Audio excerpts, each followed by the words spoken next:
Hello everyone, welcome to my channel. আজকে আমি তোমাদের সাথে একটা get ready with me share করব। প্রথমেই আমি বায়োটিকের কিউকাম্বার টোনারটি ফেসে অ্যাপ্লাই করে নিয়েছি।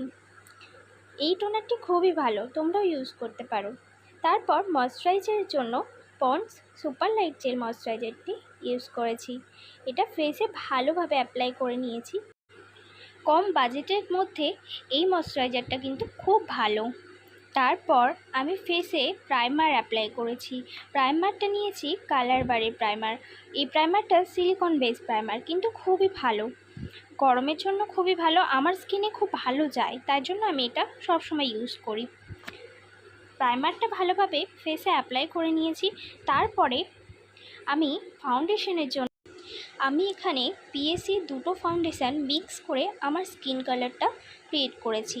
আর দিনের বেলা যেহেতু বেরোবো, তার জন্য ফাউন্ডেশনের শেডটা একেবারে আমার স্কিন টোন হিসাবে রেখেছি, একটু টোন আপ করিনি।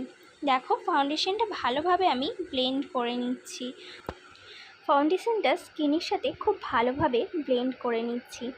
আর হ্যাঁ, তোমরা যারা এখনও পর্যন্ত আমার চ্যানেলটা সাবস্ক্রাইব করোনি, তারা আমার চ্যানেলটা সাবস্ক্রাইব করে দিও প্লিজ। আর আমাকে ফেসবুকেও ফলো করে দিও। তারপর আমি কম্প্যাক্টের জন্য ফরএভার 52 এর একটা কম্প্যাক্ট ইউজ করছি। সেটা শেড নাম্বারটা ছিল ন্যাচারাল, খুবই ভালো, আমার স্কিনে যায়। ফাউন্ডেশনের পরে কম্প্যাক্ট লাগানোটা কিন্তু খুব ইম্পর্টেন্ট, এটা কিন্তু একটু স্কিপ করা যায় না। তারপর আমি অনেকগুলি শেড একসাথে ইউজ করেছি লিপস্টিকের জন্য এই সুইস বিউটির অল অ্যাবাউট প্যালেটটা থেকে। তারপর মাস্কারা লাগিয়ে নিয়েছি, আর ফিক্সারও আমি ইউজ করে নিয়েছি। কেমন লাগছে আমার এই লুকটা তোমরা কিন্তু জানিও। আজকের জন্য টাটা।